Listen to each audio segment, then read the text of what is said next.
Buenas noches. Buenas noches. ¿Cómo estamos? Bien. Que el Señor le bendiga a cada uno de ustedes. Vamos a ponernos sobre nuestros pies.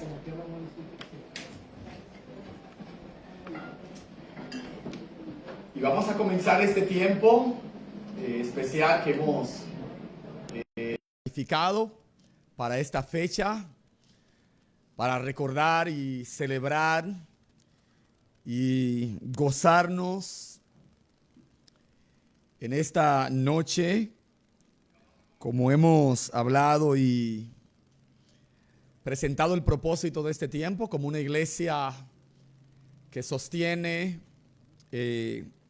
una fe reformada. Nosotros como iglesia cada año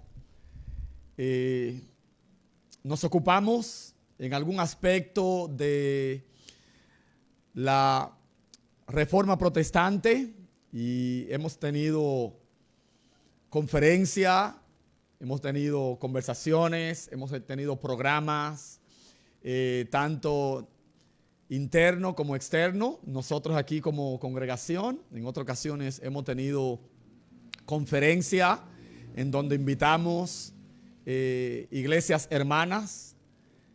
Hemos tenido actividades tanto aquí en nuestro templo como en otros lugares. Este año entonces quisimos recordar y celebrar y poner en alto nuestro distintivo como iglesia de fe reformada, tener un conversatorio entre nosotros aquí en la congregación, nosotros los pastores en medio de ustedes, para con este programa, con este método, nosotros igualmente recordar nuestras raíces y recordar de dónde venimos, de dónde viene nuestra fe de manera histórica.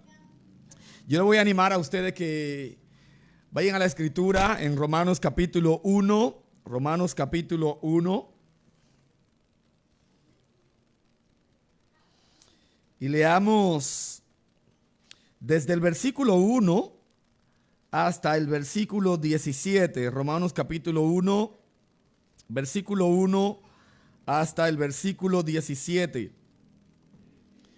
Y vamos a leer esta porción de la escritura como nosotros acostumbramos a leerla cuando estamos en medio de la congregación. Y luego entonces vamos a orar por este tiempo para presentarlo al Señor y que este tiempo nos sea de gran bendición y que exaltemos la fidelidad del Señor en sostener y poner en alto su verdad a través de la historia.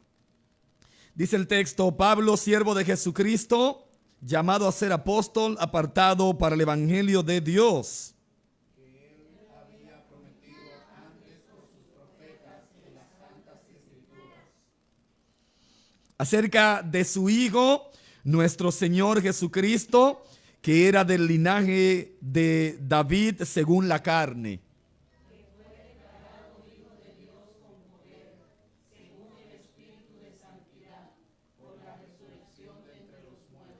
y por quien recibimos la gracia y el apostolado para la obediencia a la fe en todas las naciones por amor de su nombre.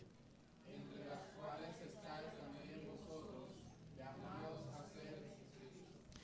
A todos los que estáis en Roma, amados de Dios, llamados a ser santos, gracia y paz a vosotros de Dios nuestro Padre y del Señor Jesucristo.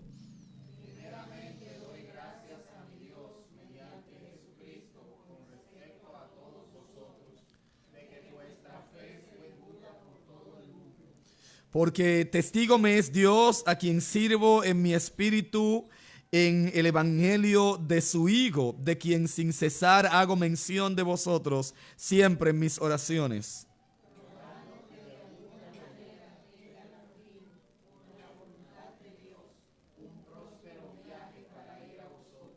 Porque deseo veros para comunicaros algún don espiritual, a fin de que seáis confirmados.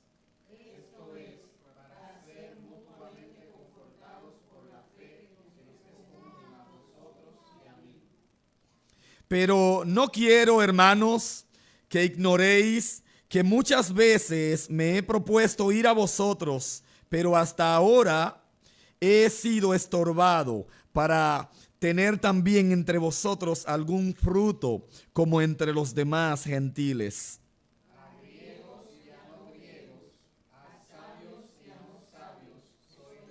Así que, en cuanto a mí, pronto estoy a anunciaros el evangelio también a vosotros que estáis en Roma.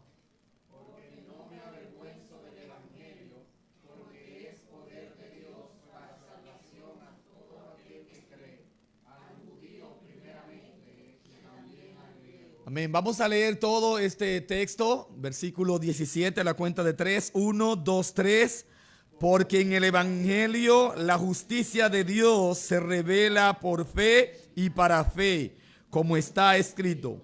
Mas el justo por la fe vivirá. Amén, amén. Yo voy a pedir al pastor Natanael, por favor, que pase por aquí y nos presente al Señor, presente este tiempo.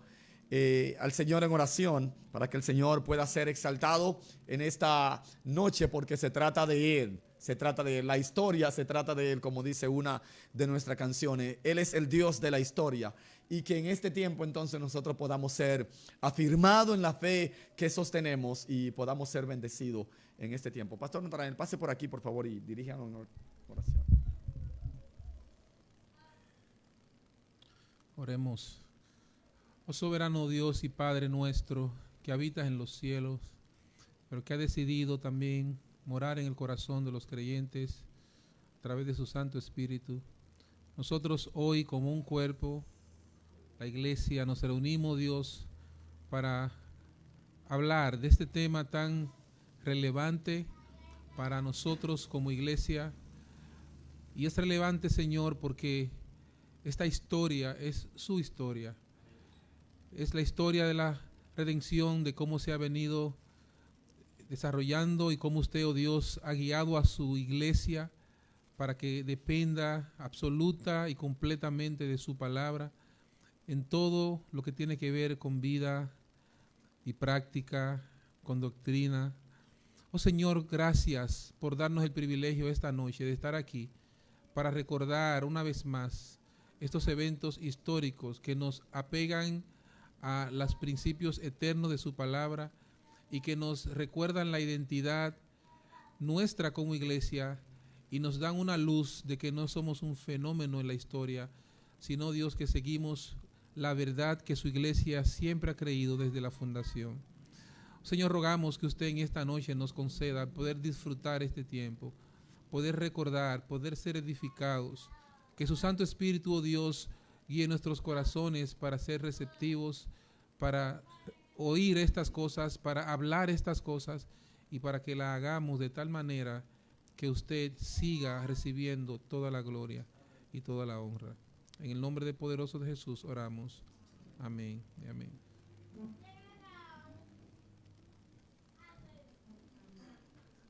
Yo sé que se sentaron. Pueden quedarse así sentados, pueden quedarse ahí sentados. Creo que podemos cantar y entonar alabanza al Señor en esa postura. Cantemos al Señor con el corazón, cantemos al Señor con nuestras voces y entonemos esta canción que nos habla de la sublime gracia del Señor. No hay pista en esta ocasión. Vamos a cantar dos alabanzas, sublime gracia, y también vamos a entonar la canción titulada Por Fe, por Fe. Todos no la sabemos. ¿Estamos claros de ello? Así que vamos a cantar a la gloria del Señor. La primera estrofa dice: sublime gracia del Señor que a un infeliz salvó. Fui ciego, mas hoy veo yo, perdido, y Él me halló. Cantemos, 1, 2, 3. Sublime gracia del Señor que a un infeliz salvó.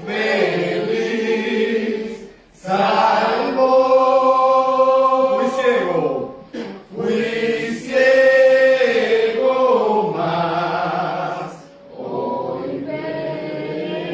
mas hoy veo yo, perdido, y Él me halló. Su gracia me enseñó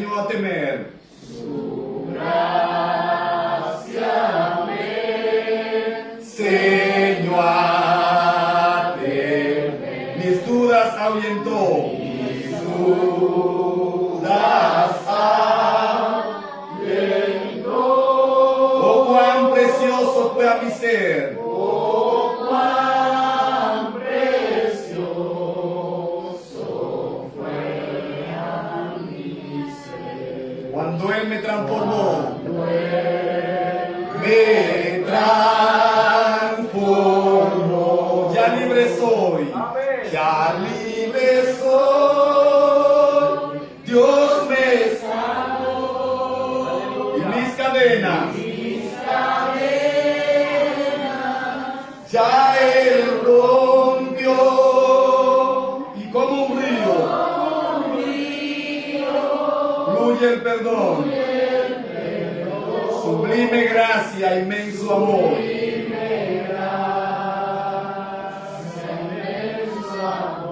En los peligros o aflicción. En los peligros que yo he tenido aquí.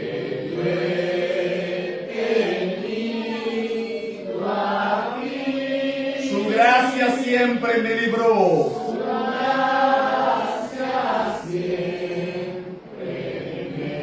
Y me guiará feliz. Y me guiará feliz. Ya libre soy. Dios me salvó. Y mis cadenas. Ya Él rompió. Y como un río. Fluye el perdón, sublime gracia, inmenso amor, puesto en pie, y cuando en Sión,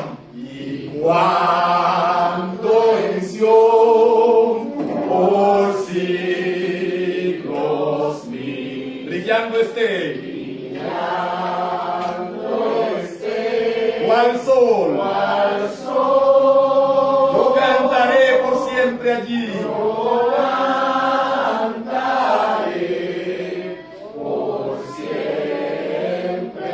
Su amor que me salvó.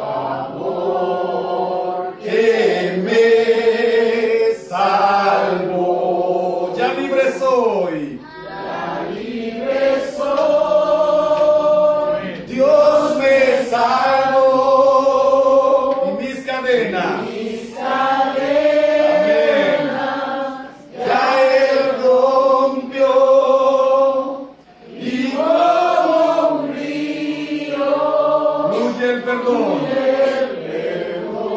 Sublime gracia.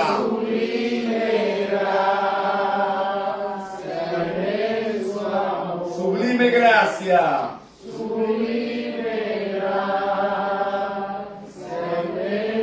Amén, amén, amén, amén. Vamos a entonar esta última alabanza al Señor por fe.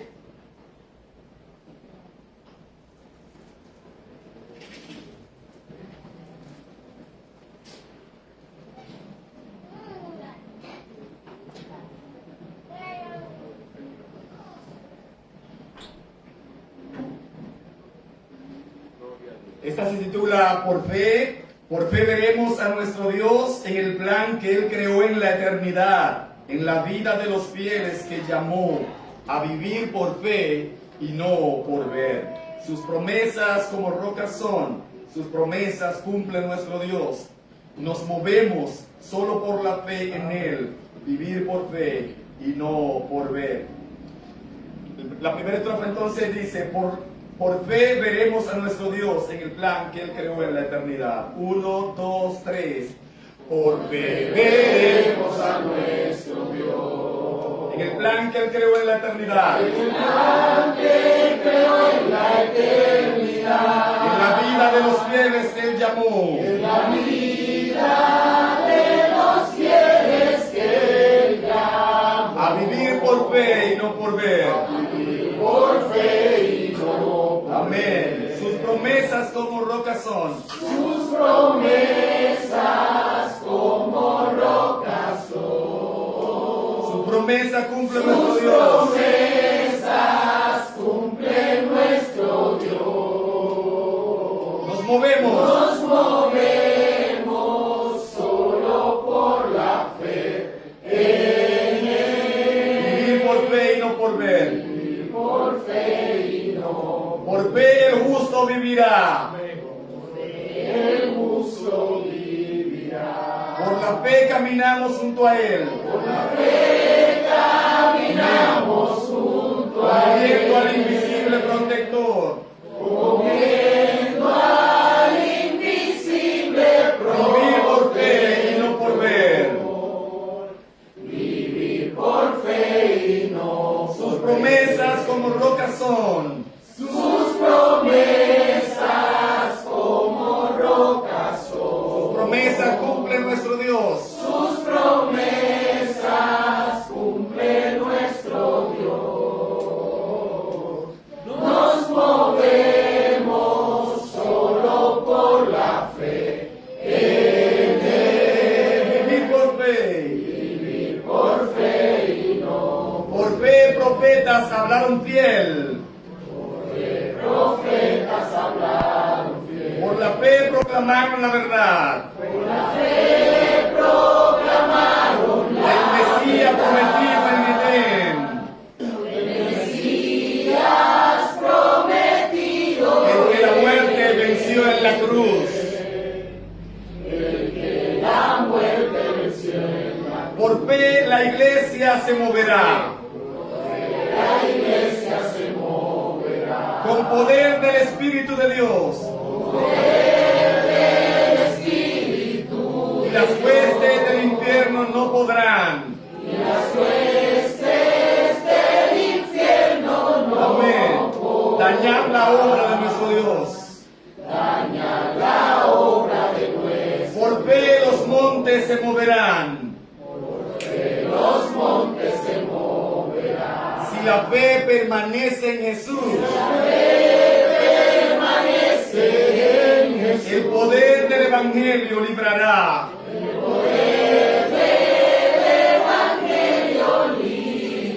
A todo aquel que confía en Él. Cantemos el coro por última vez. Sus promesas como rocas son. Sus promesas como rocas son. Sus promesas cumplen nuestro Sus Dios. promesas cumple nuestro Dios. Nos movemos solo por la fe. Nos movemos solo por la fe. Vivir por fe y no por ver.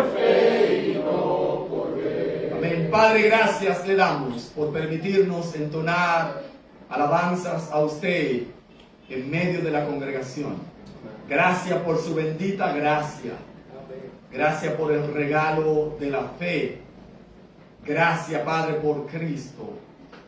Gracias por la bendita salvación que nos ha dado. Perdonando todos nuestros pecados por pura gracia. Permítalo, Dios, que este tiempo sea para su gloria. Que podamos, nuestra fe ser afirmada y siendo así, ser edificado. En el nombre de Jesús. Amén y amén. Voy a rogar, por favor, a los pastores que puedan estar pasando por aquí. Y entonces podamos comenzar este tiempo de conversatorio.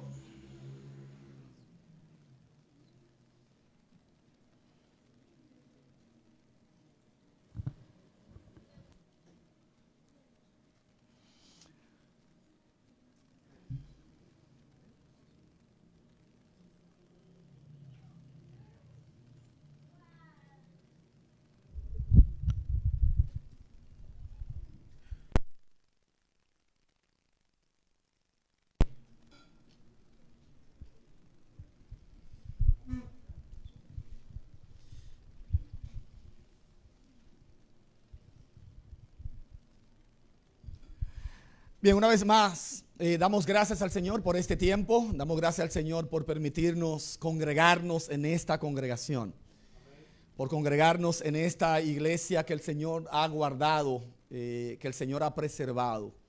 Y como bien decíamos al principio, nosotros cada año recordamos a través de conferencia, a través de algún programa, a través de alguna literatura, hacemos alusión a este evento histórico que el Señor utilizó para exaltarse a Él, para exaltar su palabra, para exaltar su plan eterno. Y este año, entonces los pastores quisimos traer a la congregación esta enseñanza y dijimos, bueno, vamos a hacerlo de manera en formato conversatorio. Bueno, recuerdo que hace unos 2 años estuvimos haciendo esto, pero a través de las redes sociales y no aquí en la congregación, en el programa, fue creo en Dando en el Blanco. Bueno, hoy estamos aquí, bueno, esa vez lo hicimos varios durante toda una semana. Hoy estamos aquí, no vamos a estar una semana, vamos a estar solo esta noche, pero esperamos que el Señor pueda bendecirnos. Bueno, yo quisiera comenzar este tiempo preguntando al pastor Natanael. Pastor Natanael, ¿qué fue la Reforma Protestante y por qué es importante celebrarla o hacer memoria de ella? Comencemos así. Estamos hablando de la Reforma. Comencemos por ahí. ¿Qué fue la Reforma Protestante y por qué es importante que nosotros hagamos memoria de ella? La Reforma Protestante, eso es una pregunta que hay una generación que podría responder la verdad con mucha propiedad, pero estamos viviendo un tiempo en el cual hay personas, y antes de responder directamente a la pregunta voy a decir esto. En el día de hoy hay una persona que yo le dije, tenemos un conversatorio sobre la Reforma Protestante, y él me dijo, ¿y qué es eso? Me dijo esa persona. Y yo le dije eso y le hablé algo de la historia, y él me dijo, ¿y tienen que hacer eso ustedes? O sea, ¿y la iglesia tiene que hacer eso? Y eso es lo que nos da a entender a nosotros por qué es tan necesario que la iglesia lo recuerde constantemente. Porque hay una generación que va subiendo, que no oye eso, no se da cuenta que ese es el origen aún del desarrollo de los pueblos modernos, la Reforma Protestante. Ahora, la Reforma Protestante es un movimiento, se le llama religioso, también político, que se dio y tuvo lugar en Europa, principalmente y básicamente en Alemania, en el siglo XVI, y fue un movimiento que básicamente le devolvió a la iglesia la centralidad de la predicación expositiva y también la autoridad de las escrituras sobre la iglesia. Eso es básicamente la Reforma Protestante. Hay otros detalles que tienen que ver con la Reforma Protestante que vamos a ver durante todo este conversatorio, pero es un movimiento como tal, movimiento teológico, religioso, político en cierta medida, porque vamos a ver algunos aspectos de la política que envolvió el tiempo de la Reforma, que le dio ese poder a la iglesia otra vez de tener las escrituras como el centro y la autoridad de las escrituras, y también de darle la gloria a Dios en toda la economía de la salvación, que era lo que la iglesia había perdido en ese entonces. Pero según parte de la respuesta del pastor Natanael, menciona ahí algunos elementos que nos hablan de la condición de la iglesia y la sociedad en aquel entonces. Yo quisiera entonces preguntarle de manera directa al pastor Jensi, ¿cuál era esa condición en la cual se encontraba la iglesia de ese entonces y igualmente la sociedad? ¿Cuál era esa condición? Dios le bendiga, hermanos. Realmente, cuando uno piensa en la Reforma Protestante, es imposible no hablar de la Iglesia Católica Romana. Nosotros conocemos que Cristo dijo a sus discípulos, yo edificaré mi iglesia. Y después de su muerte y resurrección, comenzaron a creer aquellos que habían sido ordenados para vida eterna y fueron organizados en iglesias locales. Y fue conocido eso como la Iglesia de Cristo en el mundo. Sin embargo, con el pasar del tiempo, esos grupos de creyentes reunidos en lugares específicos, muchos de esos grupos fueron poco a poco alejándose de la verdad, y de manera general se formó esa institución que conocemos hoy como la Iglesia Católica Romana. Ahora no es el punto de toda la historia de cómo llegó a ese punto. Sin embargo, en la Edad Media esa era la realidad de lo que se conocía como la Iglesia, lo que hoy conocemos como la Iglesia Católica Romana. Y por ese motivo, las marcas de esa iglesia eran las marcas de la iglesia conocida y visible para la sociedad en Europa. Marcas como cuáles. El centro no era Cristo, sino el hombre. Por el hecho de que se había formado esa figura del Papa como cabeza de la iglesia, vicario de Cristo y todos esos títulos, y también todo el poder que tenía el clero, todo estaba muy centrado en la figura de hombres que eran los representantes de Dios, según ellos, aquí en la tierra. Precisamente por Cristo no ser el centro, sino el hombre, entonces la autoridad no era la Biblia, sino la palabra de los hombres. El asunto allí era la tradición de la iglesia, las enseñanzas de la iglesia, del magisterio, lo que el Papa expresaba y presentaba como autoridad infalible.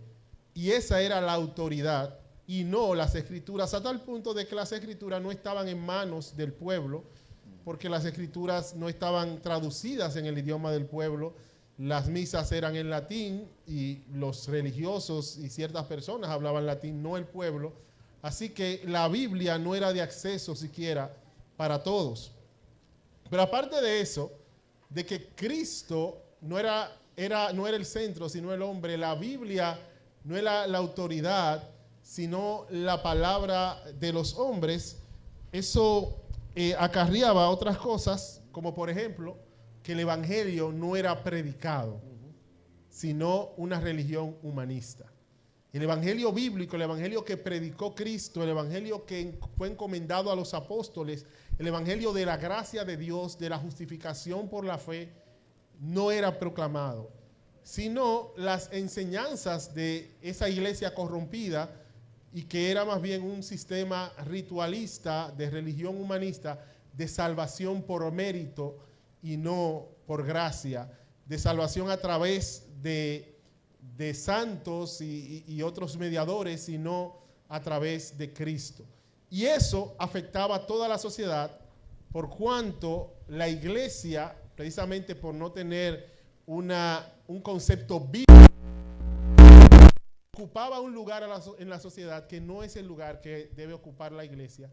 La iglesia, en la figura del Papa, prácticamente estaban allí en el centro mismo de la sociedad, por encima muchas veces de los reyes, con disputas entre ellos y los gobiernos, y todo eso causaba un clima de esclavitud, no solamente en lo espiritual, sino también en lo social. Pero algo muy importante es también que la iglesia conocida no era identificada por su pureza, que es lo que debe ser la identidad de una iglesia, sino que era conocida por la corrupción moral que había en ella. Precisamente esos líderes religiosos permitían de manera abierta muchas inmoralidades. Muchos de ellos, por ejemplo, no muchos de ellos, el papado y los sacerdotes se supone que guardan castidad, pero eran conocidos hijos de papas, cuando se supone que no debía tener hijos, o sea, no tenían familia. ¿Y de dónde eran esos hijos? Y había una corrupción que era conocida por todos y al mismo tiempo no conocida por nadie. Era abierta, pero al mismo tiempo oculta. Y ese era el estado en que se encontraba la iglesia visible o reconocida institucionalmente en ese momento.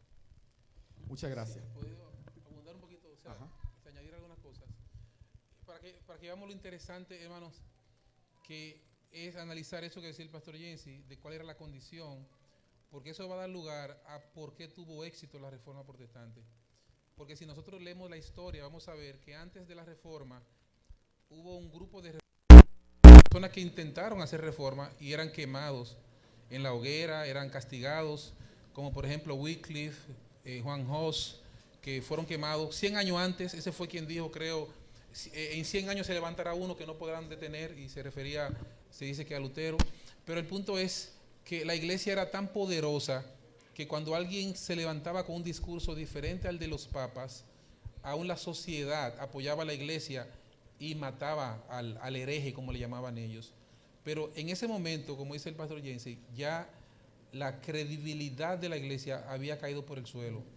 Y eso dio lugar a que la reforma estallara en el momento cuando Dios quiso que estallara y que tuviera un éxito tan rotundo que aún las autoridades políticas la abrazaron.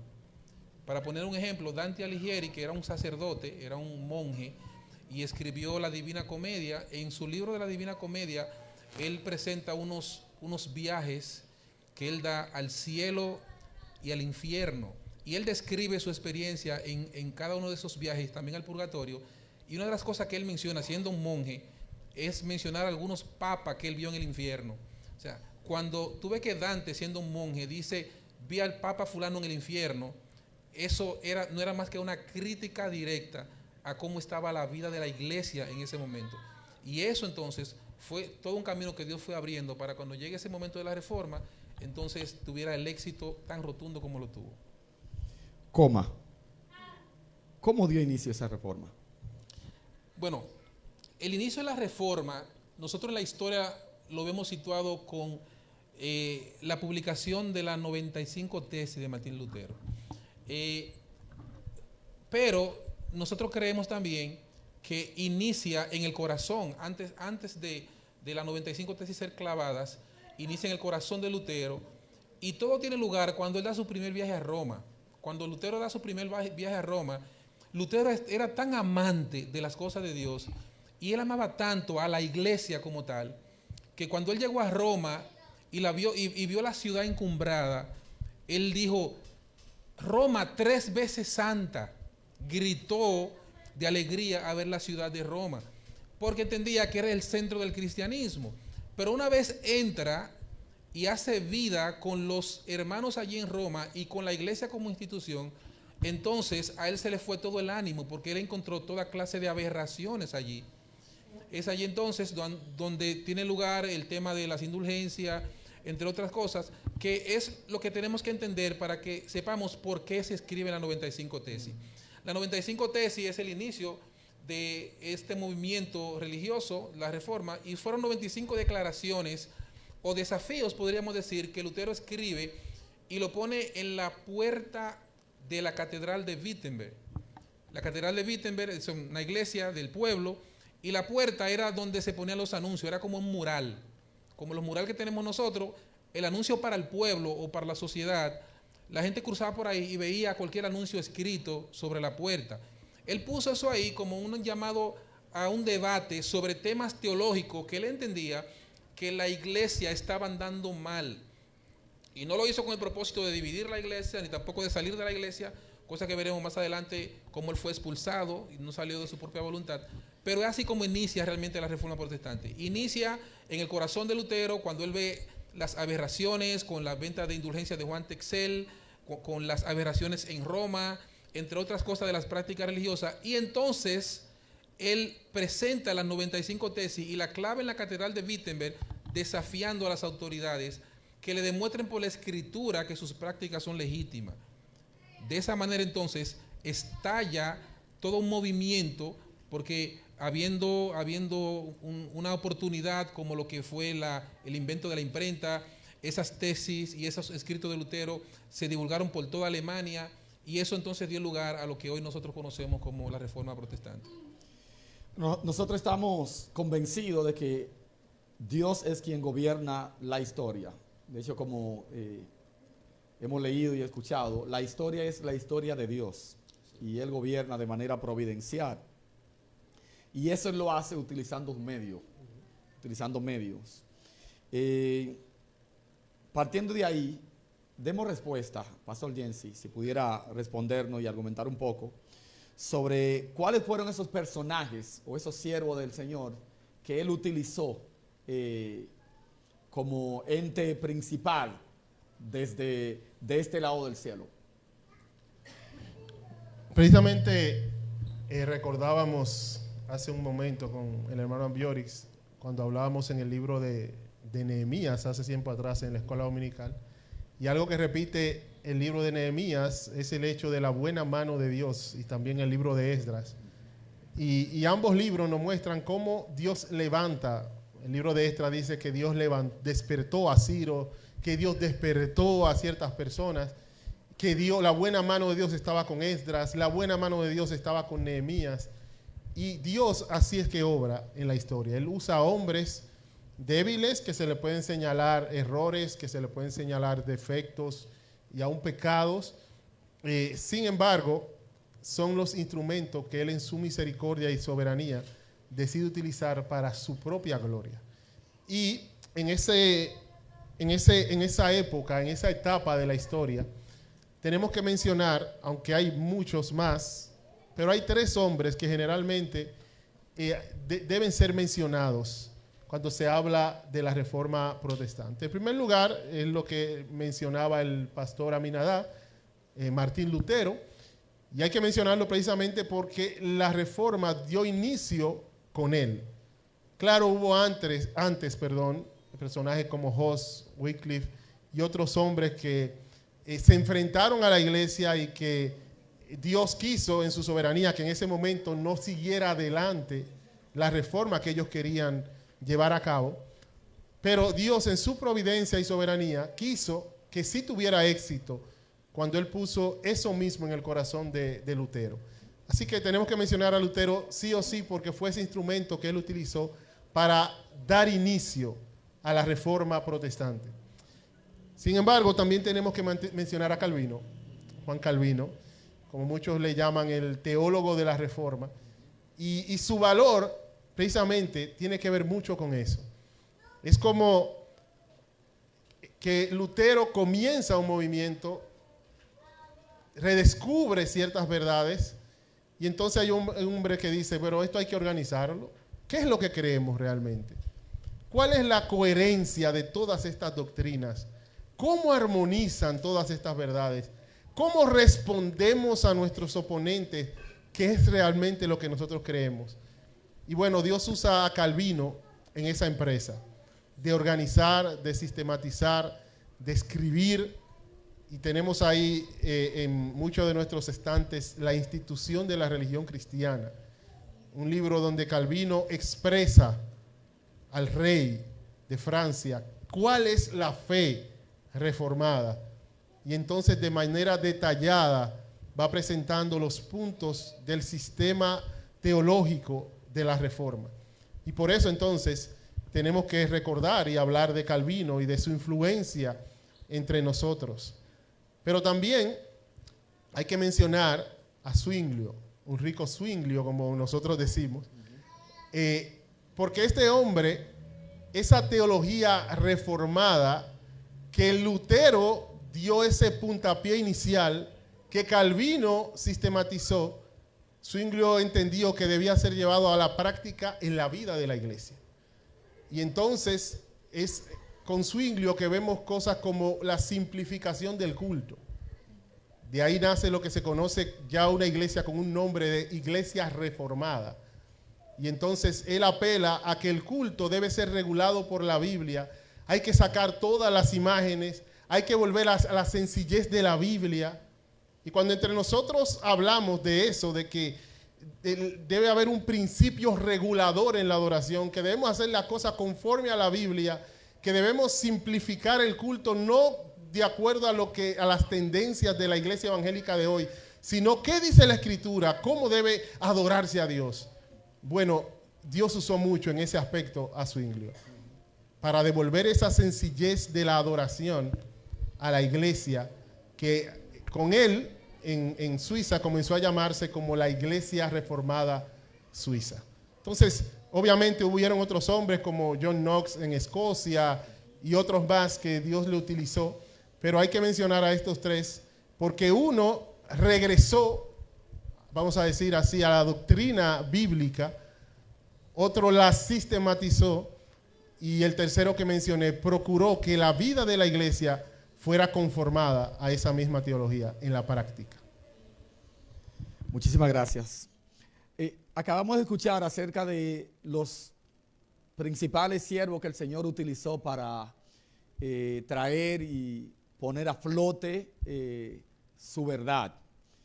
Pastor Natanael, si nos puede comentar un poco acerca de las principales verdades que trajo la Reforma o que hizo resurgir la Reforma.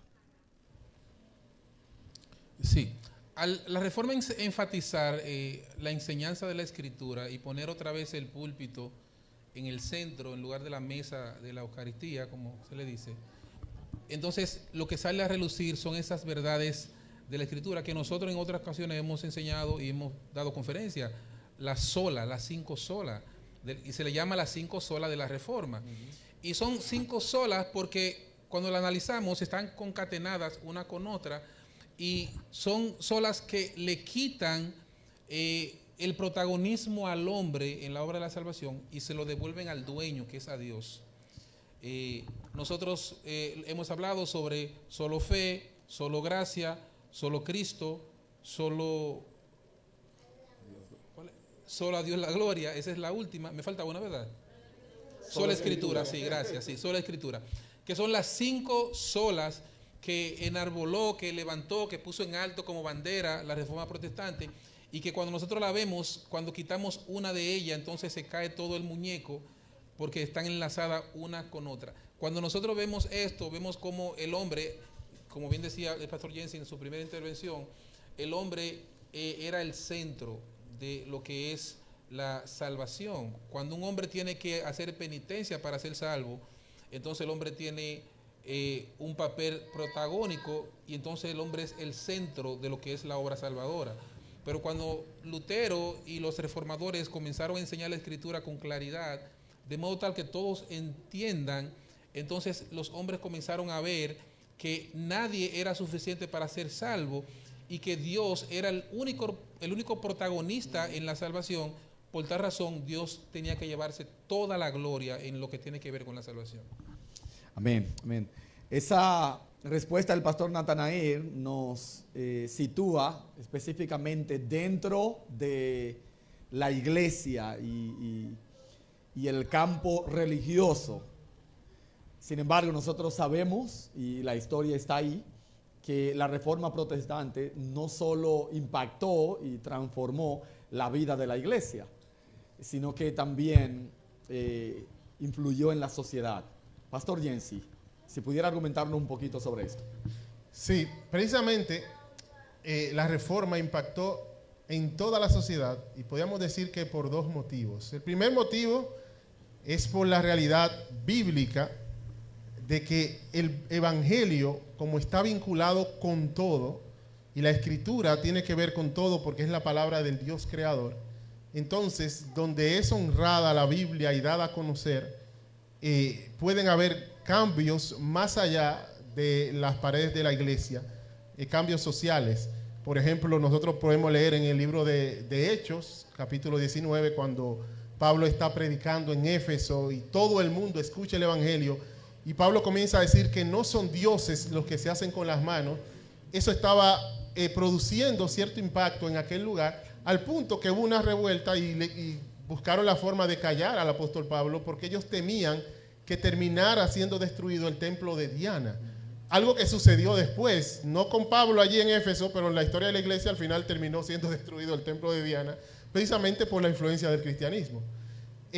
Pero junto con eso, el hecho de que la iglesia católica era la que estaba gobernando la sociedad en muchos sentidos, y como la Reforma fue un golpe a la teología católica, entonces también influyó en muchos aspectos sociales. Por ejemplo, la política. Precisamente la Reforma Protestante, aunque ya se estaba debilitando el papado, pero dio el golpe que necesitaba para que cayera la influencia que tenía la Iglesia Católica sobre los gobiernos.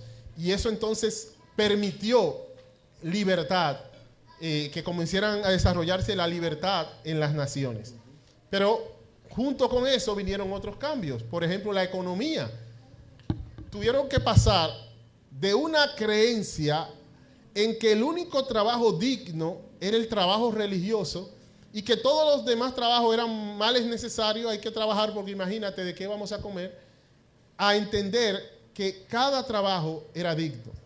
Porque la Reforma no solamente devolvió ciertas verdades del Evangelio como sola gracia, sola fe, solo Cristo, también devolvió al mundo verdades como la gracia común, el hecho de que, como dice el Salmo 104, toda la tierra está llena de sus beneficios y que podemos ver a Dios obrando a través del trabajo, a través de todo lo que sucede en la vida cotidiana y que en esos aspectos podemos glorificar a Dios.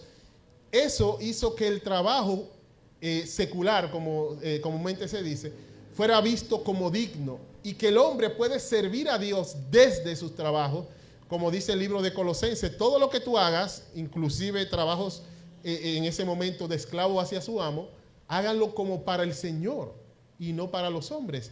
Y eso entonces produjo un desarrollo económico en los países donde estaba presente la Reforma, porque hubo una nueva ética con relación al trabajo. Pero también el hecho de que cada ser humano se veía a sí mismo con la posibilidad de progreso económico. Había una realidad, y todavía en países como la India existe, lo que son los sistemas de casta, donde usted de esta casta, usted de este nivel, usted nunca va a pasar de ahí. Tu padre es de los campesinos, del nivel, o de los nobles, esa es tu vida para siempre. La Reforma devolvió la realidad de que todo ser humano es hecho a imagen de Dios.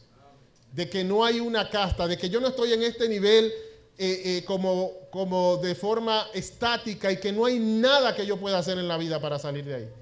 Y entonces eso produjo una expectativa de progreso económico en las personas, de tal manera que entonces las naciones donde llegó la Reforma, donde se permitió que eso corriera en medio de ellas, entonces hubiese un progreso económico diferente a las otras naciones.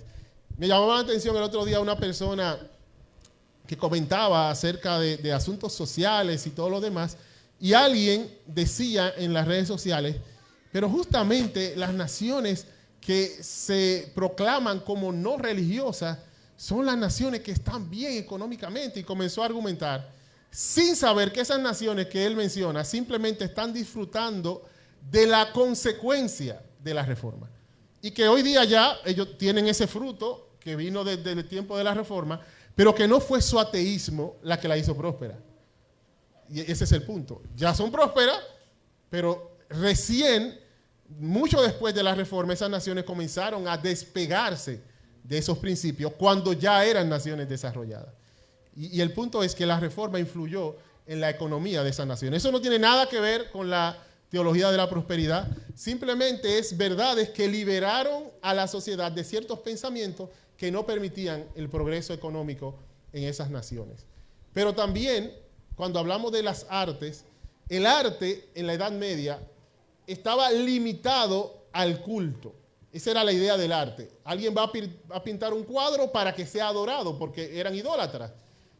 Sin embargo, la Reforma Protestante, precisamente con esa doctrina de la gracia común, le hizo ver a la gente que pintar algo no era, en primer lugar, no era con el fin de arrodillarse frente a eso, porque eso violaba la ley de Dios. Pero aparte de eso, toda la creación era buena, como dice la Biblia. Todo lo que Dios creó es bueno. Por ende, se puede pintar un atardecer sin necesidad de pintarle una cruz al atardecer. Y que eso honra a Dios, con el simple hecho de que pintaste un atardecer creado por Dios. Se pueden recrear escenas cotidianas de personas trabajando y eso glorifica a Dios también. Pero también se pueden recrear escenas bíblicas, pero no con el fin de postrarse delante de ellas. Y eso hizo que el arte en esa época tuviese también un desarrollo. Y tenemos pintores que aunque tal vez en su vida particular no aplicaban como tal los principios de la Reforma, pero que fueron influidos en su arte, pintores como Rembrandt, que fueron de gran influencia social porque aplicaron los principios de la Reforma en la forma en que hacían arte. O en la música, Johann Sebastian Bach, que siempre cuando se está estudiando de música hay que mencionarlo a él, quien firmaba todas sus composiciones con SDG, Soli Deo Gloria, y era por la influencia que Lutero había tenido sobre él, teológicamente hablando, y entonces eso le llevó a producir música con armonía, pensando en que eso reflejaba la gloria y la belleza de Dios. Y así podríamos hablar en otros temas como la educación, que por el hecho de que la Biblia ahora está en la mano de todo, hay que alfabetizar, hay que tener educación disponible para todos. En la Suiza de Calvino fue donde por primera vez hubo educación gratuita para todos, algo que es común hoy día, y que la gente nunca piensa en Calvino cuando piensa en que va a una escuela donde se provee educación gratuita. Sin embargo, fue en la Suiza, decimos la Suiza de Calvino, la Suiza organizada bajo la teología de Calvino, donde por primera vez en Occidente se presentó esa educación gratuita para todos. Un detalle que me llamó la atención, que aprendí en estos días, sobre ese impacto en la sociedad, y por eso le decía al joven que hoy me cuestionó, yo le decía, ¿tú no sabes lo que es la reforma? Si nosotros estamos aquí por la reforma, o sea, existimos como nación organizada por la reforma protestante. ¿En qué sentido? Bueno, yo escuchaba hace unos días como una cita de Hitler.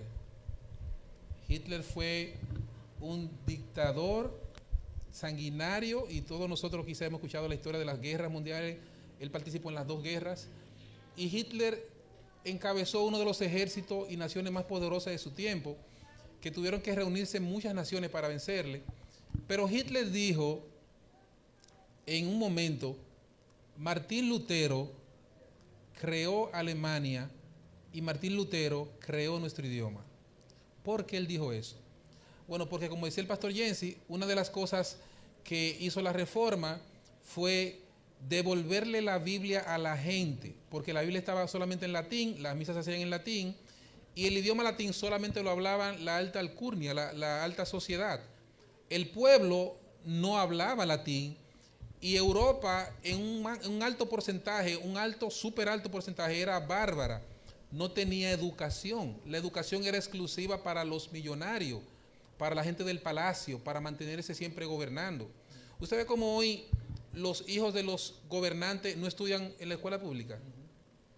Es que en la misma maldad del corazón está. Los colegios, como el Carol Morgan, esos colegios que tienen una educación buena y exclusiva, es para los hijos de ellos. Y ellos sabiendo que pueden mejorar el sistema educativo, teniendo eso como modelo, no lo hacen, porque no quieren que sus hijos estudien con nosotros, para que siempre sus hijos gobiernen la nación. Y esa es la misma idea. En ese tiempo era así, y los reformadores dijeron, hay que devolverle la Biblia al pueblo. Y para que eso sea posible, había que traducir la Biblia al lenguaje vernáculo, al lenguaje de los pueblos. Se tradujo, y como bien decía el pastor Jensi, tuvo que alfabetizarse a los pueblos para que leyera la escritura. Cuando Lutero traduce la Biblia al idioma alemán, el idioma alemán no estaba formado como tal. Eran dialectos que se hablaban de las raíces germánicas. Pero cuando él escribe la Biblia, de la Biblia salen todo el sistema gramatical, y eso lo decía un dictador que no era creyente, y de ahí sale entonces el idioma formado de Alemania. Ustedes recuerdan, por ejemplo, lo que han leído un poquito de literatura, cómo el idioma español sale de Cervantes y sus escritos. Las epopeyas de los pueblos, esos libros que escriben sobre la historia de ellos, eran quienes le daban forma a su idioma. Eso hizo la Biblia con Alemania.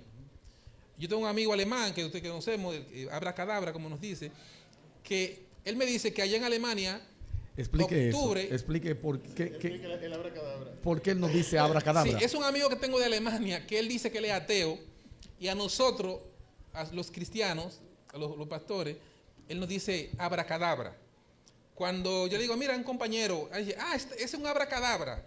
¿Qué es abracadabra? Abracadabra es como una frase de un mago para crear cosas, ¿verdad? Eso lo veíamos nosotros en los muñequitos. Abracadabra y apareció la cosa. Porque nosotros creemos que Dios de la nada hizo todo. Por eso él dice que nosotros somos abracadabra. Pero la idea es, hermano, que él me dice que allá en octubre hay una celebración nacional donde toda la nación tiene casi un mes completo para beber mucha cerveza. Y usted dice, cerveza, sí, la cerveza es normal, es como beber café entre nosotros. En Alemania es normal la cerveza. Pero ellos celebran en el mes de octubre. Pero la raíz de la celebración, hermanos, es la independencia y la creación de la nación, que nació fue con la Reforma. Porque la Reforma le dio la oportunidad a Alemania de que, como decía el pastor Jensi, transformó la política, de que Alemania pueda gobernarse basado en los principios bíblicos y no gobernado necesariamente por Roma. Ellos entonces recibieron liberación política y social gracias a la Reforma. Entonces, es para que nosotros veamos, hermano, qué tan importante fue la Reforma protestante. Y para terminar este punto, ¿usted recuerda? Es lo que no sabe, que la próxima pregunta es para él. Sí, yo sé. Pero mire, porque es un conversatorio, ¿verdad?, que tenemos aquí. Cuando nosotros en la escuela nos hablaron de las devastaciones de Osorio, ¿usted recuerda, verdad? Que se devastaron Puerto Plata, Yaguana, Vallajá, y se convirtieron los pueblos de aquí del este, Vallaguana, Monte Plata, entre otros. Se dice en la historia que se devastaron esos pueblos del norte porque desde la sede central, que era en Santo Domingo, se estaba perdiendo el control de ellos y estaban siendo infiltradas Biblias luteranas aquí, porque esto era el inicio del Nuevo Mundo. Entonces estaban siendo introducidas Biblias luteranas. Es para que veamos que no se quedó en Alemania, sino que este movimiento se encarga de ir a todo el mundo y llevarle la Biblia a todo el mundo. Y eso dio lugar a que los pueblos hoy se han desarrollado. Esa Europa que era bárbara, hoy es uno de las regiones más organizada, más próspera. Y con esto termino. En los países nórdicos, recuerdo que vi una serie que le preguntaban a un niño en una escuela, ¿cuándo dejamos de creer la mitología nórdica de Thor, Odín y esa gente? ¿Sabe qué dijo el niño? Cuando adoptamos la verdad reformada del Dios cristiano. Digo, wow. La reforma transformó tanto a esos pueblos que aún a su mitología, lo que ellos tenían por dioses, lo pusieron a un lado para creer lo que la reforma enseñaba. Y en Dinamarca, que es uno de los países mejor para vivir, la religión de ellos, usted la busca en Wikipedia, donde sea, dice que es luterana. Hermano, así de impactante fue la reforma protestante. Y por eso es así de importante. Algo que quiero que tomemos para nuestros corazones es que estas cosas que hemos estado mencionando no son cosas ocultas que saben lo evangélico y que los de afuera no saben. Ellos están diciendo eso porque son cristianos. Y eso son como algunas cosas, verdades ocultas que en los libros de los evangélicos tienen. No.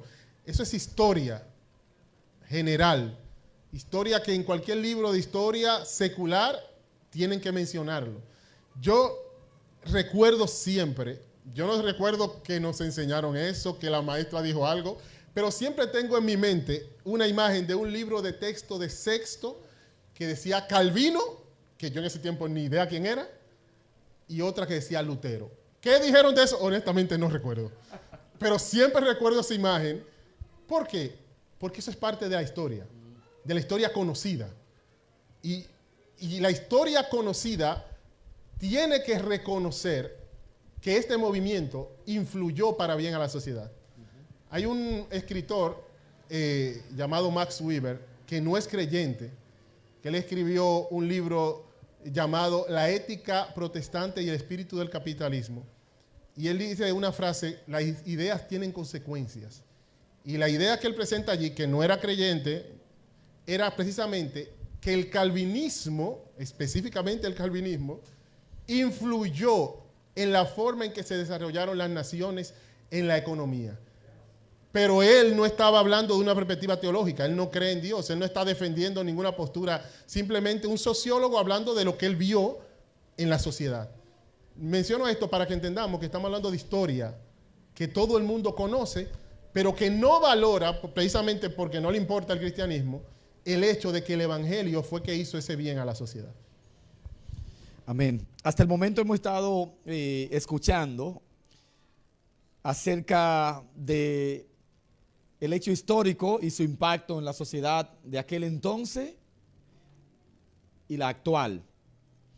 Me gustaría que el tiempo que nos resta nos ocupemos de el aquí y ahora a la luz de esta celebración y esta conversación. Pastor Natanael, ¿de qué manera cree usted que la iglesia evangélica actual se ha alejado de los principios de la Reforma? Nosotros hablábamos de una condición que estaba en la iglesia de aquel entonces, que se ponía como plataforma de la necesidad de una reforma.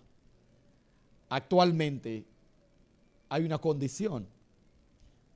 ¿Cómo nos hemos apartado? Cuando digo nos hemos apartado es el evangelicalismo de este tiempo.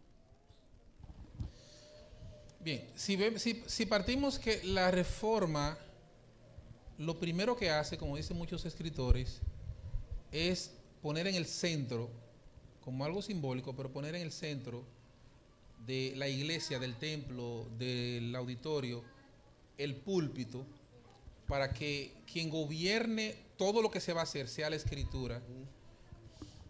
Es porque anteriormente la iglesia católica tenía la mesa de la Eucaristía, de la comunión, porque decía que en la comunión Cristo, obviamente hemos hablado de eso en otros contextos, que el pan y el vino vienen a ser exactamente el cuerpo de Cristo y la sangre de Cristo. Sin embargo, retomar las escrituras y ponerle en el centro es el principio o el primer paso de los reformadores. Creo que la iglesia moderna lo que ha hecho es que otra vez ha abandonado la exposición o la predicación expositiva de la palabra de Dios y se ha vuelto a una predicación más antropocéntrica, centrada en el hombre. Alguien decía Sproul, que la iglesia moderna él la podría clasificar como semipelagiana. O sea, Pelagio fue el teólogo que enfrentó a Agustín en su tiempo con las doctrinas de la gracia que enseñaba Agustín. Él iba con lo contrario, presentando que el hombre tiene una participación en la salvación. Entonces, cuando la iglesia hoy se centra en mensajes para hacer sentir bien al hombre, para que el hombre y la mujer de este tiempo puedan salir de la iglesia sintiéndose bien porque le dieron un mensaje de ánimo y no salir ofendido porque no se le declaró su pecado. Entonces, de esa manera entendemos que la iglesia ha ido poco a poco alejándose de esos principios de la Reforma protestante. Decir que somos protestantes es más que no solamente dejar de ir a la iglesia católica.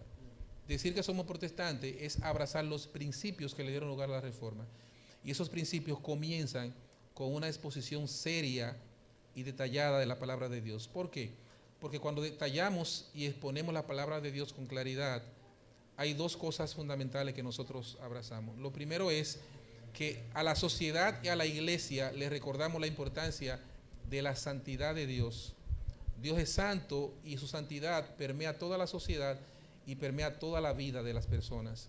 Y en segundo lugar, la palabra de Dios es la autoridad, no solamente en el culto, sino sobre toda la vida de las personas. Una de las cosas que aparecen en las imágenes de los museos en Ginebra es una imagen que me llama mucho la atención cuando lo veo en los libros, es que presenta muchas personas borrachos en el suelo y un demonio pintado. Esos eran los artistas que hacían eso.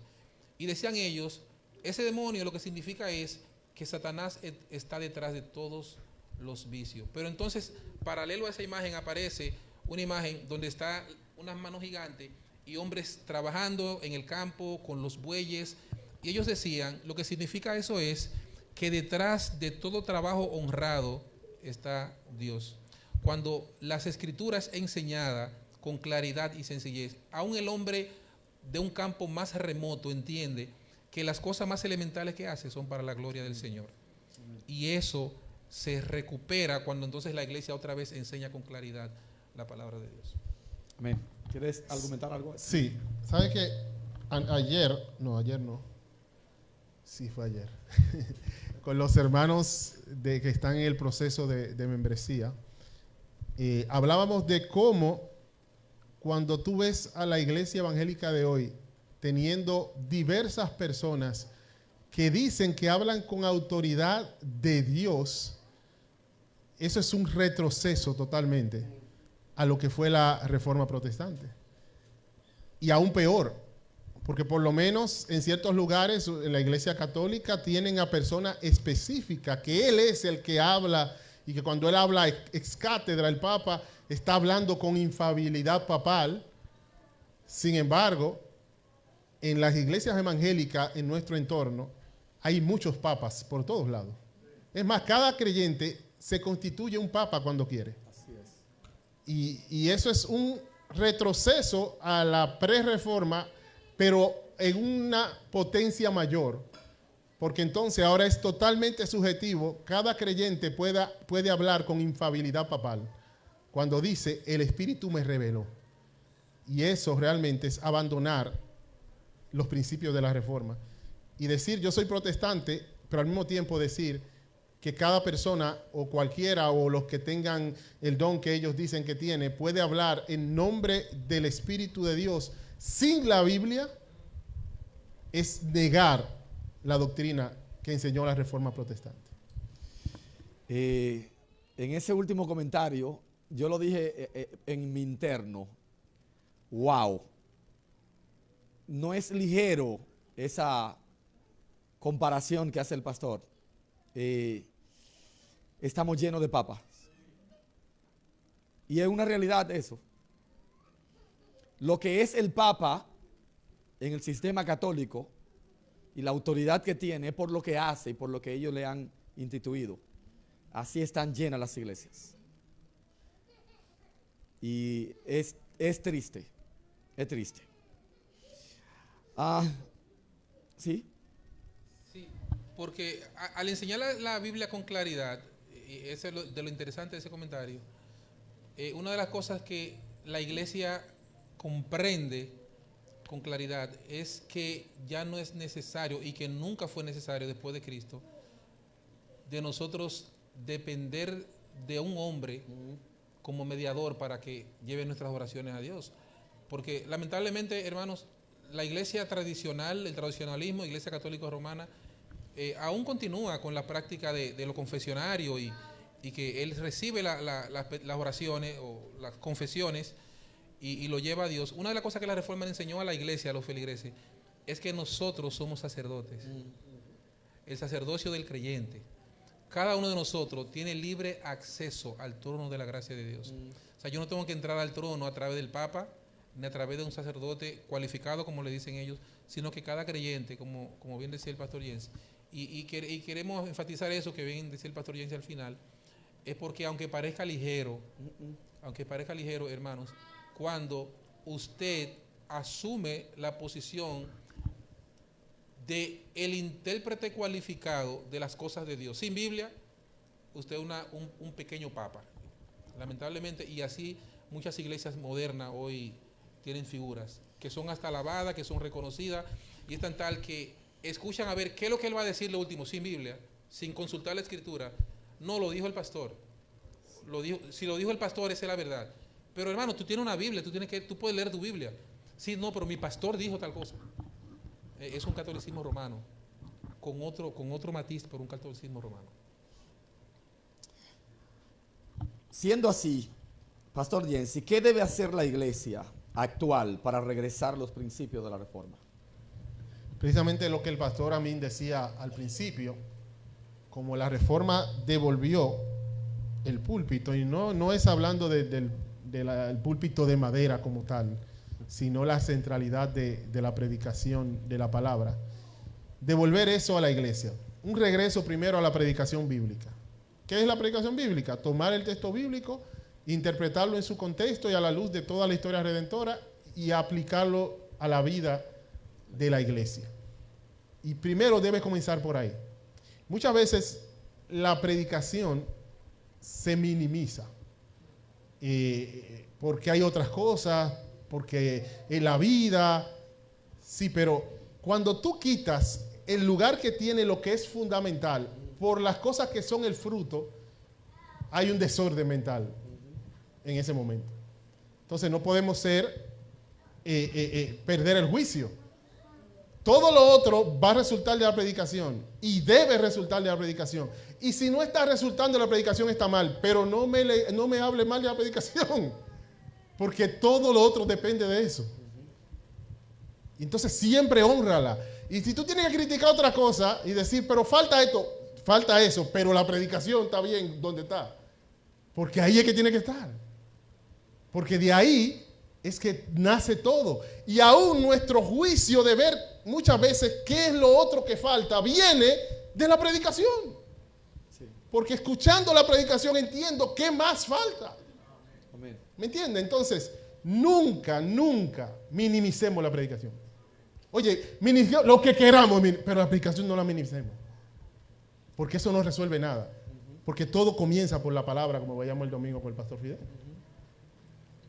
Y eso es lo que la iglesia necesita primero. Un regreso a que se predique la Biblia. Y ese es el timón de la iglesia, como alguien dice. El timón de una iglesia es su predicación. Porque eso es lo que da dirección a la vida de la iglesia. Pero juntamente con esa predicación, con ese regreso a la predicación, también un regreso, y tiene que ver con la misma predicación, a la centralidad de Cristo y del Evangelio. Muchas veces nosotros hablamos de que Cristo es el centro, el Evangelio es el centro, y probablemente los reformadores no usaban esa misma terminología, pero eso era lo que caracterizaba la predicación de los reformadores. Que el centro era Cristo, que el Evangelio era el centro, que el Evangelio estaba bien definido, que la gente que era parte de una iglesia sabía lo que era el Evangelio de Jesucristo, el Evangelio de la gracia de Dios. Y no que tú le preguntas a un creyente en cualquier congregación qué es el Evangelio y te dice el Evangelio. No, el Evangelio de ahora no está igual que el de antes. ¿Cómo así? Y el Evangelio para ellos es, qué sé yo, cómo vive la iglesia, el evangelicalismo. No, el Evangelio es el mensaje de Cristo. Así que, hermano, nunca digamos que el Evangelio de... No, el Evangelio es Cristo murió por nuestros pecados. Amén. Fue sepultado antes del día. Y en ese Evangelio la justicia de Dios se revela por fe y para fe. Ese es el Evangelio. Y eso debe regresar a ser el centro del mensaje de la iglesia. El centro del llamado a la santidad también. No debe ser despegado del Evangelio, como no lo fue en la era apostólica, como no lo fue en el tiempo de la Reforma, y como debe seguir siendo siempre el Evangelio el centro de la predicación. Pero también un regreso a aplicar o procurar aplicar el Evangelio en la vida de la iglesia. Y no me estoy refiriendo específicamente a la vida personal, eso viene. No, la verdad bíblica, la doctrina bíblica, la teología reformada, a cómo la iglesia se conduce. Que eso fue lo que hicieron los reformadores. Obviamente, ellos estaban en un proceso. Y hombres como Lutero mantenían prácticas que entendemos que son antibíblicas. Lo mismo Calvino. Y fue desarrollándose. Y más adelante, en el siglo XVII, vemos iglesias como las iglesias bautistas particulares, probablemente con una eclesiología más bíblica. Pero todo eso partió de que los reformadores entendieron que la Biblia tenía que gobernar la práctica de la iglesia.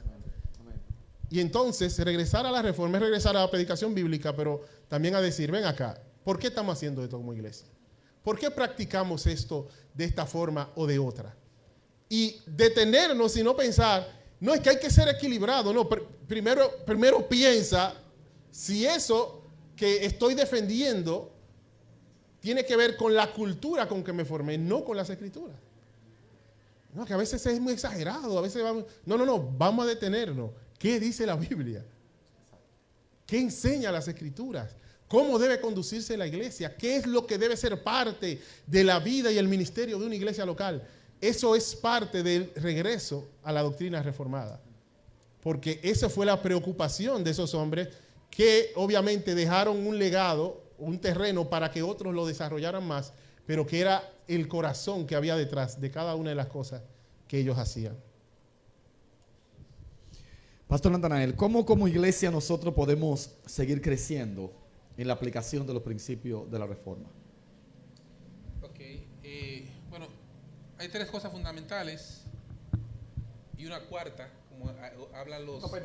Sí, como hablan las poesías de la escritura. Bueno, lo primero es nosotros como iglesia haciendo siempre esto. O sea, nunca dejando pasar la oportunidad para recordar esto. Quizás muchos de nosotros digan, están lloviendo sobre mojado, eso lo sabíamos, sí, por las generaciones van cambiando. Y gracias y verdad, hoy somos nosotros, pero si el Señor no ha venido, esa generación va a ir cambiando. Y si mantenemos nosotros esa costumbre de traer siempre esa verdad, vamos a tener entonces siempre una generación renovándose en recordar estas verdades. Como iglesia lo hacemos.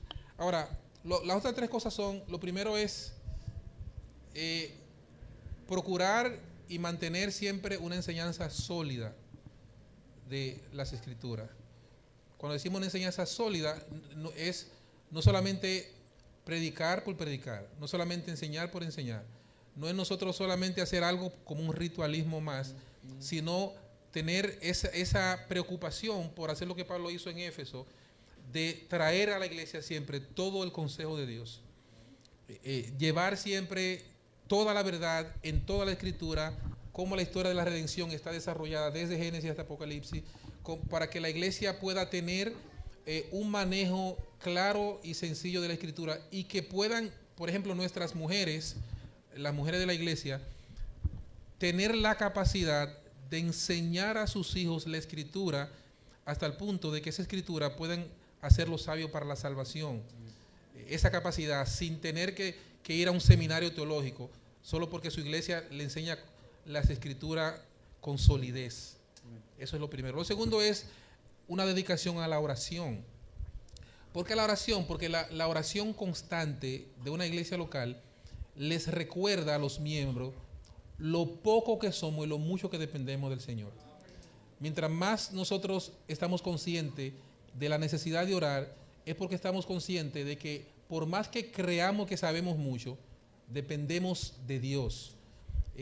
Orar nos recuerda a nosotros que toda la gloria siempre va a ser de Dios y que nosotros nunca vamos a ocupar el lugar que no nos corresponde, que solamente le corresponde al Señor.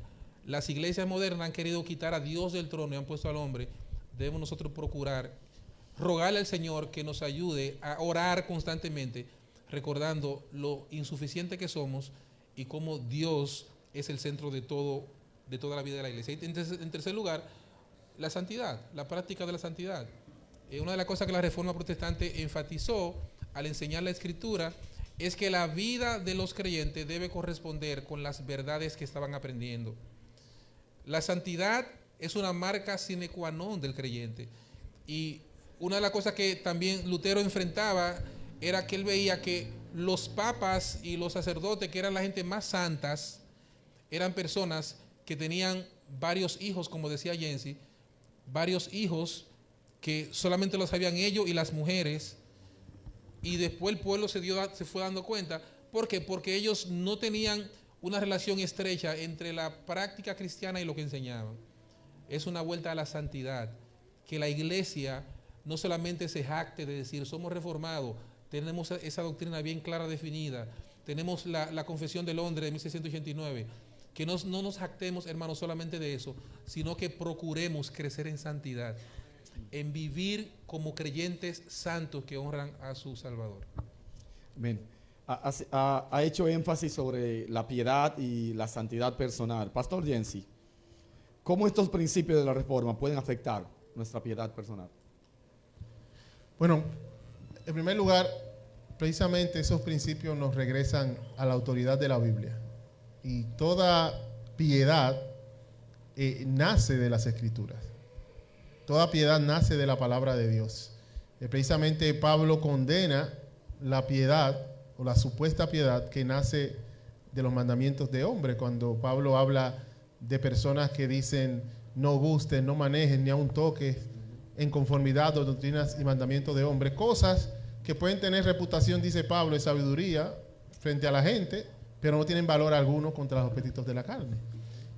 Pero la Escritura, realmente la Biblia dice que es útil para enseñar, para redarguir, para corregir y para instruir en justicia, a fin de que el hombre de Dios sea maduro, enteramente preparado para toda buena obra. Entonces, si eso es así, por cuanto la Escritura es inspirada por Dios, y yo ahora he entendido que la Escritura es mi autoridad, entonces eso va a afectar mi vida, porque yo voy a fundamentar, a basar mi vida en las Escrituras. Hermano, te hago una pregunta. ¿Cuántas veces te hacen una propuesta de algo, tú tienes que tomar una decisión y tú te preguntas, ¿la Biblia dice algo sobre eso? O por lo menos, los principios bíblicos me pueden guiar a tomar una mejor decisión, aunque la Biblia no hable de ese tema de manera específica. O yo lo que precisamente aprovecho el momento, la Biblia no dice nada de ese tema de manera textual, así que yo tomo la decisión que yo quiero. Hermanos, la vida del creyente debería ser así. Preguntarse, ¿qué me enseña la Biblia directamente sobre esto? O ¿qué me enseña la Biblia que en este contexto actual me puede ayudar a tomar una mejor decisión en este caso? Y si no sabemos qué me enseña la Biblia, buscar consejo. Preguntar. Porque para algo Dios nos salvó y nos puso dentro de una iglesia. ¿Por qué? Porque si somos creyentes, lo que yo debería estar preocupado es de agradar a Dios en cada cosa que yo hago. Pablo dice que nosotros debemos presentar nuestro cuerpo en sacrificio vivo, santo y agradable a Dios. ¿Y cómo yo sé lo que es agradable a Dios? Con las Escrituras. Y eso me debe llevar entonces también a tener un contacto constante con las Escrituras. Procurar leer la Biblia todos los días de mi vida. Procurar meditar en ella, porque la Biblia tiene promesa para aquel que medita en ella de día y de noche y tiene su delicia en ella. Dice que es como árbol plantado junto a corriente de agua, que da su fruto a tu tiempo y su hoja no cae y todo lo que hace prosperará. Pero también los principios de la reforma nos llevan a depender absolutamente de la gracia de Dios. Porque si todo es por gracia, nuestra salvación, nuestra preservación, nuestra santificación, nuestra glorificación, todo es por gracia, entonces yo no puedo vivir la vida cristiana dependiendo de mí. Así que las doctrinas de la reforma lo que me llevan en mi vida personal es a cada día mirar a Dios, mirar a su gracia y decir, si voy a hacer algo que le agrade a Dios, no es por mi capacidad, es por su gracia. Y si ya es mirando hacia atrás, si hice esto, no es porque yo soy muy piadoso, no es porque yo soy muy santo, ha sido la gracia de Dios conmigo, como dice el apóstol Pablo. Y precisamente pensar en la gracia de Dios me lleva a pensar en Cristo. Y la doctrina de la reforma nos llevan a esa vida cristiana centrada en la persona de Cristo, como dice el autor de los Hebreos, puesto los ojos en Jesús. Y me hace pensar en que yo no puedo vivir la vida cristiana poniendo mi mirada en mí, porque yo soy un pecador, porque mi justicia es como trapo de inmundicia, porque aún los grandes hombres de Dios, hablando de una perspectiva humana, dijeron como Daniel, no acercamos o dependiendo de nuestra justicia, sino de tu mucha misericordia. Y porque después de que el autor de Hebreos presenta a todos los llamados héroes de la fe, él no dice ponga los ojos en ellos, dice ponga los ojos en Jesús. Amén. Y entonces, eso, la doctrina de la reforma, ese solo Cristo me lleva a mirar a Cristo para poder despojarme del peso y del pecado que me asedia. Y me lleva a actuar por la fe, como cantábamos ahorita. Por la fe hizo esto, por la fe aquello. Miren a sus pastores, dice el autor de los Hebreos, que enseñaron la palabra de Dios. Consideren el resultado de su conducta, pero ¿qué deben imitar? Su fe. Porque ellos no hicieron nada por sí mismos. Todo lo que hicieron fue por la fe, descansando en Dios. Pero también debe llevarme a considerar que yo todo debo hacerlo para la gloria de Dios. Y eso debe motivarme a mí a, como dice el apóstol Pablo, en las cosas elementales, como bebo, veo una serie, voy a la escuela, estudio, trabajo. Debo preguntarme, ¿cómo glorifico a Dios aquí? Pero también cuando haga lo correcto, reconocer que yo no he hecho nada, la gloria es del Señor. Y entonces yo voy a procurar no promoverme a mí, sino promover la gloria de Dios. Y en eso la reforma nos ayuda. Bien. El tiempo ha avanzado, ya estamos aterrizando. Una pregunta más para cada uno. Hemos hablado de cómo estos principios nos afectan la piedad personal. Para el pastor Natanael, cómo esto afecta la vida en nuestra familia. Y pastor Jensi, vaya considerando cómo estos mismos principios nos afectan en nuestra vida en la sociedad. Pastor Natanael. Bien, una familia reformada, vamos a decir, es una familia que entiende que está bajo la autoridad de la Escritura. Fíjense, hermano, que cuando se habla de reforma siempre hay que hablar de la autoridad de la Escritura. Y una familia que está bajo la autoridad de la Escritura, lo primero que voy a decir es, no es una familia papal. Alguien dice que el primer púlpito de un hombre es su hogar, ¿verdad? Porque él es el pastor de su hogar, él es el sacerdote de su hogar. Pero no es una familia papal, ¿por qué? Porque la familia cristiana, cuando ha aprendido los principios de la reforma, recuerda que el hombre en la casa y la mujer no somos infalibles. No somos infalibles.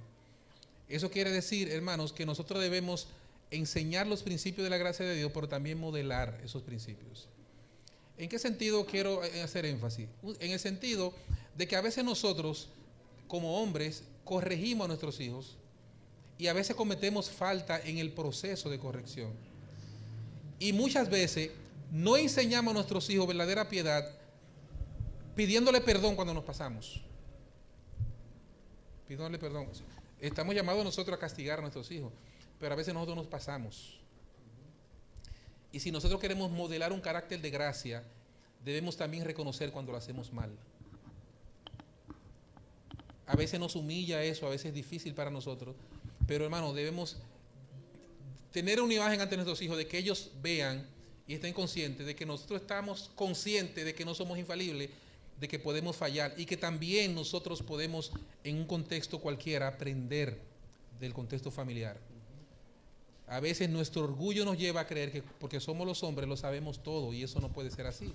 Si estamos gobernados por los principios de la reforma, que es los principios de la palabra de Dios, entonces la palabra de Dios es la autoridad de nuestro hogar, es la que prima, es la que manda. Y si la palabra de Dios es la que manda, todos nosotros en la familia nos callamos hasta que veamos qué dice la Biblia acerca de cualquier asunto en particular. Esas cosas quería decir. Gracias, pastor. Pastor Jensi, ¿cómo esto afecta, estos principios nos afectan en la vida, en la sociedad? Bueno, concluyendo, dos cosas.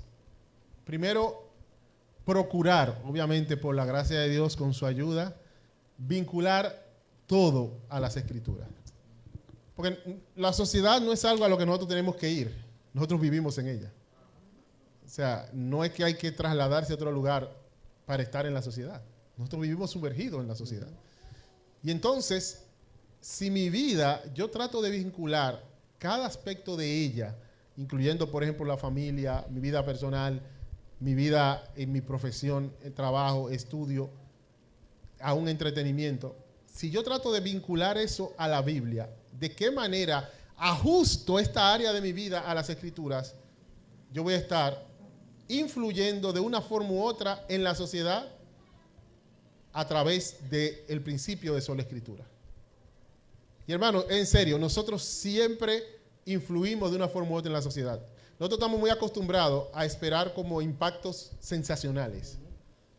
Por ejemplo, recuerdo al hermano Luis Sena, que una vez estuvo con nosotros, el fallecido Luis Sena, y él hablaba el ejemplo de la iglesia en la sociedad como el Comején. Él siempre decía, como el Comején. Y el ejemplo que él ponía es que son muchas cosas pequeñas, pero cada una de ellas mordiendo terminan destruyendo algo. Y la idea es que, hermanos, a veces pensamos en el impacto, tienen que ser cosas grandes, muy visibles. No, hermano. Si hay una persona que, por ejemplo, está oyendo una falsa doctrina en un momento y tú le explicaste la verdadera, tú hiciste algo en la sociedad. Porque probablemente si tú no explicabas la verdadera, esa persona se desviaba y ahora no se desvió. Punto. Si hay un lugar donde hay muchas personas impías que tienen costumbres de corrupción y hay un creyente allí que no lo hace, hay un cambio en ese lugar. No es que no cambia porque no sigue lo mismo. Antes no había nadie que no lo hiciera, ahora hay uno que no lo hace. Hay un cambio. Y entonces cuando cada uno de nosotros, donde esté, sin pensar de manera, no hay que hacer un movimiento político, hay que hacer un movimiento de tal cosa, hay que armar un... No. Donde tú estás, tú tratas de vincularlo con las Escrituras y cada creyente hiciera eso, seríamos lo que dice la Biblia. Aplicaríamos lo que dice la Biblia, que somos la sal de la tierra. Entonces, hazte la pregunta, ¿qué tiene que ver la escritura con mi trabajo? Con la profesión que yo escogí. ¿Te has preguntado eso? Yo siempre recuerdo un hermano que en un instituto bíblico le correspondía predicar y todos sus hermanos eran teólogos y él no era teólogo. Y yo me di cuenta que él no era teólogo porque él lo dijo en la predicación. Él estaba hablando de la economía y él era el único de sus hermanos que no se había dedicado a enseñar Biblia, sino a dirigir empresas. Y él está hablando de la economía tan bíblicamente que yo pensaba que era un estudioso de la teología. Y él dijo, ustedes saben que el único tema que yo hablo así es este. Porque yo dije, si yo voy a dedicarme a los negocios, yo tengo que saber qué dice la Biblia sobre los negocios. Y ahí todos nos dimos cuenta, que dice él, no me inviten a hablar otro tema, que no lo voy a hablar así. Pero eso me hizo ver que eso debería ser cada creyente. Yo no sé mucho de otros temas, sé lo básico de la vida cristiana y estoy creciendo, pero cómo debe ser la educación desde una perspectiva bíblica, yo lo sé porque yo soy maestro. Yo no sé mucho sobre otros temas, pero cómo debe manejarse la ética en un emprendedor, en un negocio, yo lo hago porque yo tengo un emprendimiento. Yo no sé mucho sobre tal cosa, pero la ciencia y las escrituras, yo he tratado de conocer ese tema porque yo soy médico. Hermano, eso debe ser lo normal de cada creyente. Y debemos preguntarnos si hemos hecho eso con el área donde nosotros nos desenvolvemos. Si hemos tratado de vincular eso con lo que la Biblia enseña. ¿Para qué? Para glorificar a Dios donde estamos. Y eso hace que nuestra creencia reformada realmente cumpla el fin de ser de influencia en la sociedad. Y eso nos lleva a lo segundo y último, que es entonces promover el señorío de Cristo en todo lugar. Que eso es parte de nuestro objetivo como iglesia. Tenemos 3 objetivos según nuestra declaración de propósito. Una es que los pecadores vengan a Cristo, que los justificados sean como Cristo. Pero la primera es que la sociedad conozca el señorío de Cristo. Y donde tú estás, cuando te preguntan, ¿por qué tú haces la cosa diferente? Que tú puedes decirle, porque yo creo que Jesucristo es el Señor. Y yo creo que así es que deben hacerse las cosas. Tú estás dando allí a conocer el señorío de Cristo. Que el Señor se glorifique, hermano. Porque no es que esto sea...